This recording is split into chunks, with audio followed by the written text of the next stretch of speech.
Let me begin with a truth most people don't want to hear. The very energy you spend obsessing over others, their actions, their opinions, their presence or their absence, is the same energy you are draining from your own becoming. The energy you invest in others is the power you take from yourself.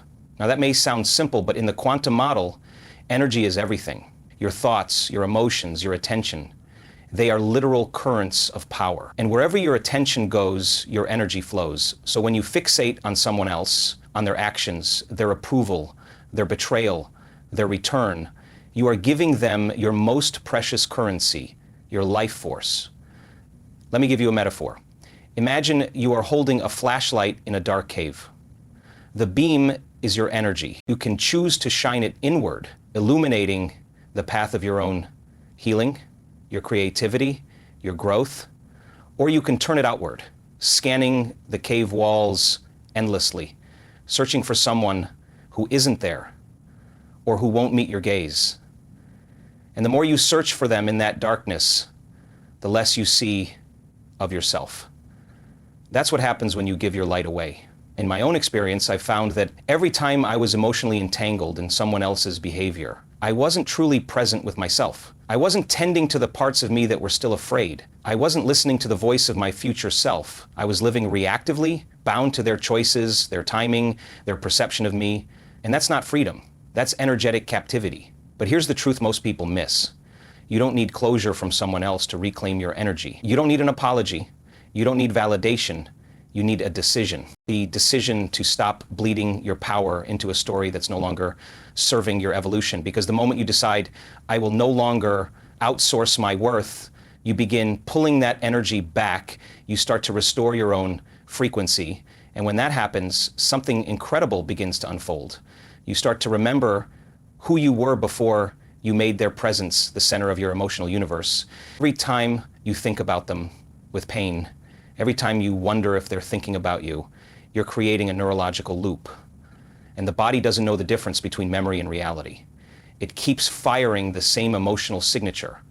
And that signature becomes your identity. That's how you lose yourself. Not in a dramatic moment, but in tiny, repeated investments of your energy where it doesn't belong. But you can change that, not by force, but by awareness. You pull your attention back again and again, like gathering pieces of your soul. And the more you do, the more powerful you become. Because now your energy belongs to you. And when your energy is yours, you have the power to create, to transform, to evolve beyond anything or anyone that ever tried to define you. The emotional addiction to the familiar is one of the most powerful forces working against us when we try to let go. Our brains and bodies are wired to seek safety and predictability, even if that predictability comes wrapped in pain, disappointment, or loss. This is because the known, no matter how uncomfortable, feels more secure than the unknown, which demands risk, uncertainty, and change. It's why people stay stuck in toxic relationships, harmful habits, or painful thought patterns, not because they enjoy suffering, but because their nervous system has memorized that experience as the baseline of normal. When you hold on to someone who has left your life, or who no longer serves your highest good, you're not just clinging to a person. You're clinging to the emotional chemistry your body associates with that relationship. The yearning, the grief, the anger. They are all familiar chemicals coursing through your nervous system, reinforcing a loop that feels oddly like home. And this is where the paradox lies. Letting go feels like loss, but holding on is the greater loss. The loss of your own freedom, your own evolution, your own peace. I remember a personal moment when I was deeply entangled in this cycle. I was mourning a relationship that had ended. Not just the absence of the other person, but the absence of the emotional state that had defined me for so long. It was as if part of me believed that without that pain, I would lose and that fear made letting go feel impossible. But slowly, through meditation and self-observation, I began to see the truth. My attachment wasn't really to the person. It was to the feeling of being seen, of being needed, of being alive in that dynamic. Once I recognized that, I could begin the process of disentangling my energy. It wasn't easy. It wasn't instant. The body resisted. The mind argued, but by consciously choosing to shift my emotional state, to create new patterns of feeling safety, joy, and wholeness within myself, I rewired my nervous system. I began to crave freedom more than familiarity, and that craving was the spark that ignited transformation. The key here is awareness. You must first become conscious of the emotional addiction, the loop you keep spinning without realizing it. Then, with kindness and patience, you begin to practice new emotional states. You become the alchemist of your own chemistry. You teach your body and mind that safety and fulfillment do not come from the presence or absence of others, but from within. And this is how you break free, not by fighting the past, but by embracing a new present. So while letting go may feel like loss at first, it is actually an invitation to rediscover your own power, your own essence, and your own unshakable peace. It is the doorway to freedom, waiting patiently for you to step through. You can't change others. This is a fundamental truth that so many of us struggle to accept. We spend endless hours, emotional energy, and mental space trying to influence, convince, or fix the people around us, hoping that if only they would see things our way, behave differently, or return to us, our pain would finally cease. But the reality is, the only thing truly within your control is your own energy, your thoughts, your emotions. Imagine trying to steer a ship while the ocean beneath it is constantly shifting. You can't control the waves or the wind. You can only adjust your sails and your course. Trying to change someone else is like battling the ocean. Exhausting, futile, and out of your hands. The moment you accept this is the moment you reclaim your sovereignty. You stop being a passenger on someone else's journey and become the captain of your own ship. In my personal journey, I vividly remember the frustration and heartbreak that came from trying to change someone I loved deeply. I thought that if I just understood them better or communicated more clearly, things would improve. But the more I tried, the more resistant they seemed to become. It was like pushing against a locked door, and no matter how hard I pushed, it wouldn't budge. The breakthrough came when I realized that the door was never meant to open for me. It was theirs to open on their own time, and my role wasn't to force it. This insight liberated me. Instead of expending energy trying to alter their path, I began to turn my attention inward. I asked myself, what can I do to raise my own vibration? How can I align my energy with the future I want, regardless of their choices? When you do this, you tap into a deeper level of power, a power that doesn't depend on external circumstances or other people's approval. Quantum science tells us that your energetic state creates a magnetic field that attracts experiences matching that frequency. So when you focus on changing someone else, you are essentially trying to manipulate an external variable in a complex field that only responds to your own energy. But when you focus on changing yourself, you shift your frequency, and the field begins to respond naturally. This doesn't mean people will change immediately or the situation will resolve overnight, but it does mean you are no longer trapped in reactive cycles. You are creating a new internal environment where transformation can take place. Letting go of the need to change others is a radical act of self-love and empowerment. It frees you from the exhausting pattern of resistance and opens the door to peace. You start to realize that your energy is a sacred resource meant to build your life, not to be spent trying to fix what's outside of you. So stop trying to change others. Instead, change your energy. Align with your highest vision and watch how your reality begins to shift, not because you forced it, but because you became the magnetic field that calls it to you. Reclaiming the self means turning your gaze inward and recognizing that everything you truly need has always been inside you.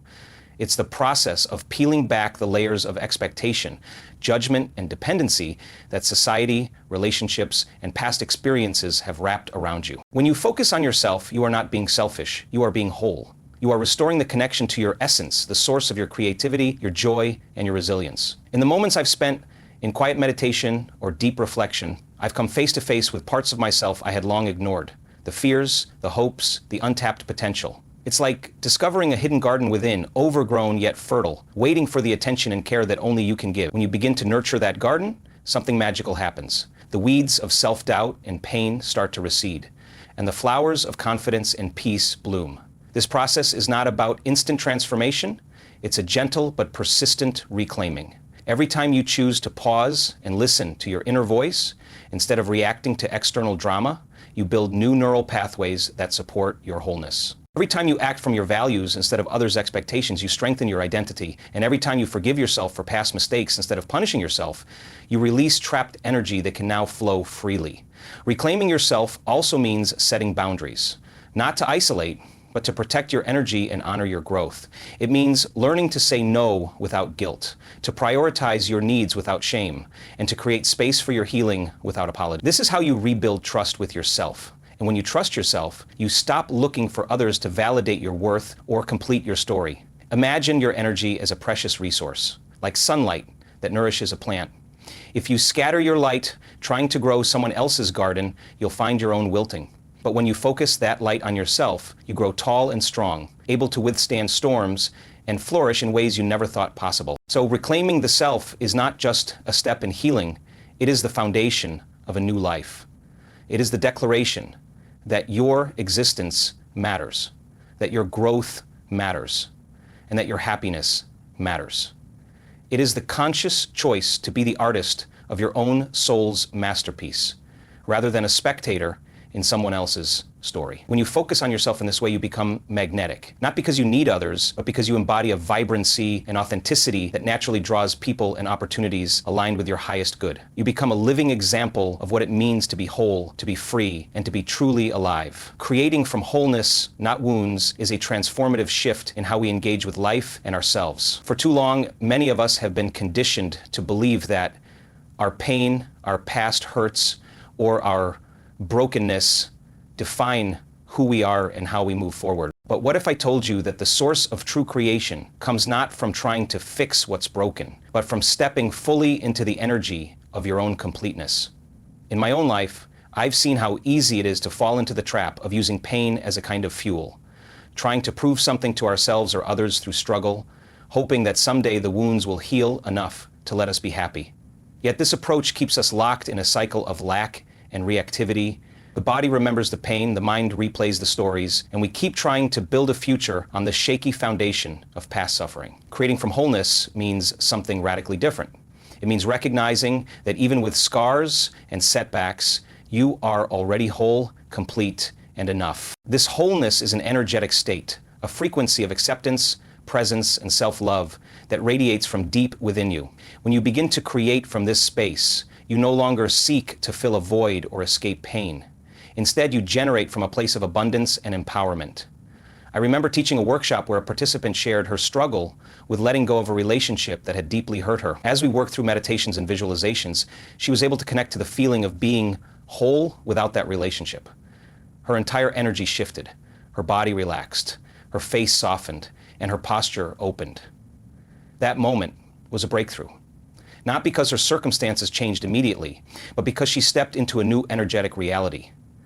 She began creating from wholeness. This is the essence of what it means to truly heal and grow. When you create from wholeness, your thoughts become clearer, your emotions more stable, and your actions more aligned with your highest self. You stop reacting to wounds and start responding from strength. Your choices no longer come from fear or scarcity, but from confidence and expansion. The quantum field responds to this energetic coherence. When you vibrate at the frequency of wholeness, you attract people, experiences, and opportunities that mirror that energy. You become a magnet for your highest potential, not because you are trying harder, but because you are being more. So let go of the need to define yourself by what's missing or broken. Step into the truth that you are whole right now exactly as you are. Create your life from that powerful place and watch how the world begins to mirror back your new reality, one of joy, peace, and limitless possibility. Letting go is often misunderstood as abandonment or defeat, but in truth, it is one of the most profound acts of alignment you can perform in your life. When you release someone or something that no longer serves your highest good, you are not giving up. You are consciously choosing to honor the natural flow of energy, both theirs and yours. This act of surrender is not about losing.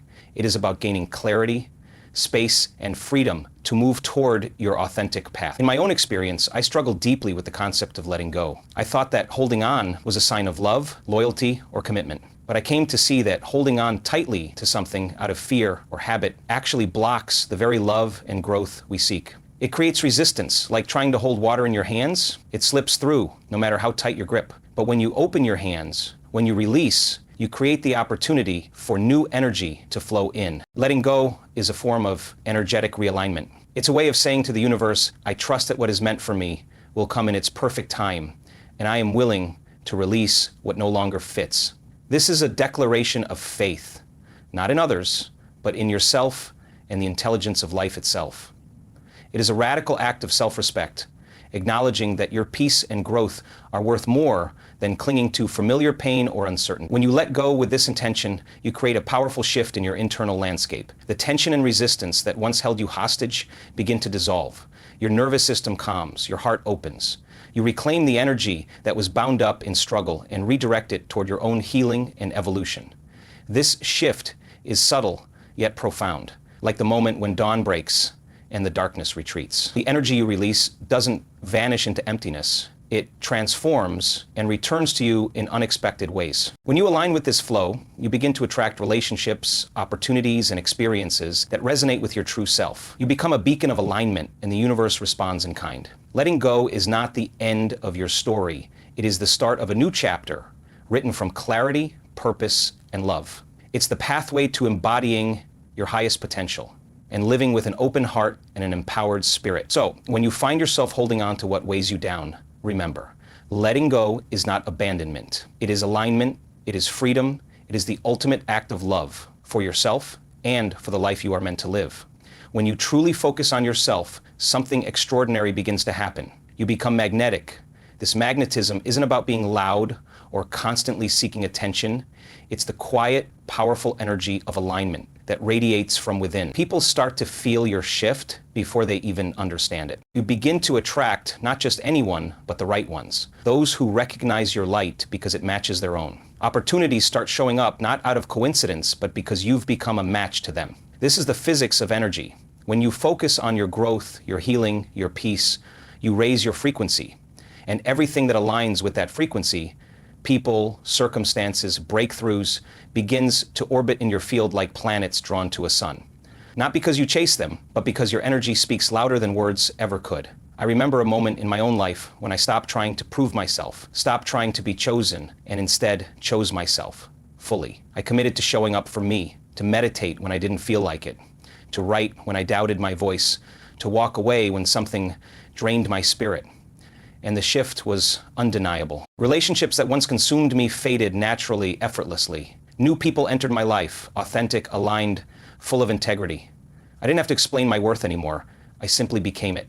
This is the hidden power of focus. When your attention is no longer fragmented, no longer consumed by fixing or chasing or pleasing others, it becomes potent.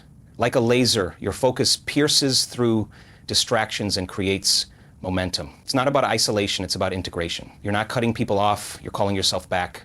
You're not running from love, you're returning to the source of it, yourself. This is how you begin to build a reality that reflects who you really are, not who you've been conditioned to be. You become the cause, not the effect. You stop waiting for someone else to validate your existence and start validating your own with every choice you make. The world doesn't need you to be everything for everyone. It needs you to be fully, unapologetically yourself. So when you focus on yourself and let go of the noise, you create space for alignment, authenticity, and purpose to guide your life. And from that space, you don't just survive, you thrive. You don't chase, you attract. You don't seek approval, you embody truth. And that truth is the most magnetic force in the universe. So now let's breathe this in. This truth, this power, this remembrance of who you truly are. You were never meant to lose yourself in the noise of others' expectations, nor to bend your spirit to fit into places your soul has outgrown. You were designed to expand, to evolve, to radiate your own frequency so powerfully that the universe cannot help but respond in kind. When you focus on yourself, not from ego, but from deep self-honoring, you reconnect to the very source of your being. And from that place, everything changes. Let them go, not with bitterness, but with grace. Let them walk their path as you walk yours. Because your healing, your growth, your alignment, that is your highest responsibility. And when you commit to that, you don't just transform your life, you become a living example of what's possible for others. So stand tall in your truth. Pour your energy into your becoming. Choose to believe that your presence, your peace, your joy are not dependent on anyone else. And as you do, watch the world reshape itself around you. Not because you forced it to, but because you finally allowed yourself to become. The future is not something you're waiting for. It's something you're creating right now with every breath, every thought, every choice. Now go live from that place and never, ever look back.